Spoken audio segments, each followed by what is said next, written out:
मुख्यमंत्री अरविंद केजरीवाल ने भारतीय जनता पार्टी पर कई बड़े आरोप लगाए हैं। उन्होंने कहा कि चीन जब भारत पर हमला कर रहा है तो बीजेपी की केंद्र सरकार उसे आयात जारी रखने की इजाजत क्यों दे रही है। देखिए एक रिपोर्ट। आम आदमी पार्टी की राष्ट्रीय परिषद की बैठक। सीएम अरविंद केजरीवाल ने बीजेपी पर लगाए कई आरोप। चीन हमें बॉर्डर पर दिखा रहा आंखें। लोग महंगाई से बहुत परेशान। चीन को क्या सजा दे रही केंद्र सरकार। सीएम केजरीवाल ने की चीनी सामान के बायकॉट की अपील। भगवान ने देश ठीक करने के लिए आपको बनाया। हर आदमी को बनाना चाहता हूं अमीर। देश में सबसे सस्ता शहर है दिल्ली। आम आदमी पार्टी के राष्ट्रीय संयोजक और दिल्ली के मुख्यमंत्री अरविंद केजरीवाल ने पार्टी नेताओं और कार्यकर्ताओं को संबोधित किया। इस मौके पर अरविंद केजरीवाल ने बीजेपी पर भी जमकर हमला बोला। उन्होंने कहा कि देश में महंगाई बढ़ गई। साथ ही उन्होंने कहा कि पूरे देश में सबसे कम महंगाई दिल्ली में है। महंगाई खूब हो गई है। एक आम आदमी इस देश के अंदर महंगाई से बहुत ज्यादा परेशान है। घर का खर्चा चलना मुश्किल हो गया। एक जिम्मेदार सरकार होने के नाते दिल्ली के अंदर तीसरी बार जनता ने हमारे ऊपर भरोसा किया। इतना भारी बहुमत हम लोगों को दिल्ली के अंदर दिया। अब एमसीडी के भी चुनाव जिता दिया हम लोगों को। पहली बार ऐसे हुआ कि 3 बार हमारी सरकार बनी और एमसीडी में भी हमारी सरकार बन गई। दिल्ली में हमने जनता को खूब सारी फ्री की सुविधाएं दी हैं। हमने जनता के लिए शिक्षा फ्री कर दी।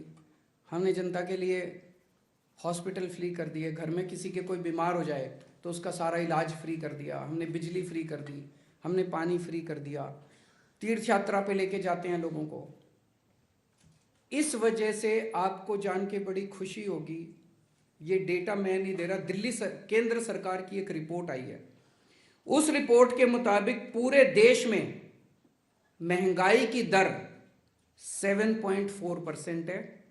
पूरे देश में महंगाई की दर 7.4% है और दिल्ली में महंगाई की दर 4% है। पूरे देश में सबसे कम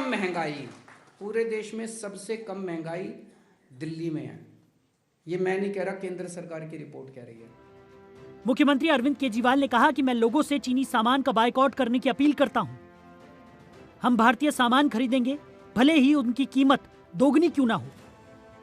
केजरीवाल ने केंद्र सरकार पर हमला करते हुए कहा कि एक तरफ चीन हमें बॉर्डर पर आंखें दिखा रहा है, दूसरी तरफ हम उससे लगातार सामान खरीद रहे हैं और हर साल पैसे ज्यादा खरीद रहे हैं। केजरीवाल ने कहा कि होना तो ये चाहिए था कि हम चीन को उसकी गंदी नीयत का जवाब देते, सजा देते, लेकिन केंद्र सरकार लगातार उससे सामान खरीद रही है। दिल्ली के मुख्यमंत्री ने एक डिश शेयर करते हुए कहा कि 2020 में भारत ने चीन से 5.25 लाख करोड़ का सामान खरीदा था।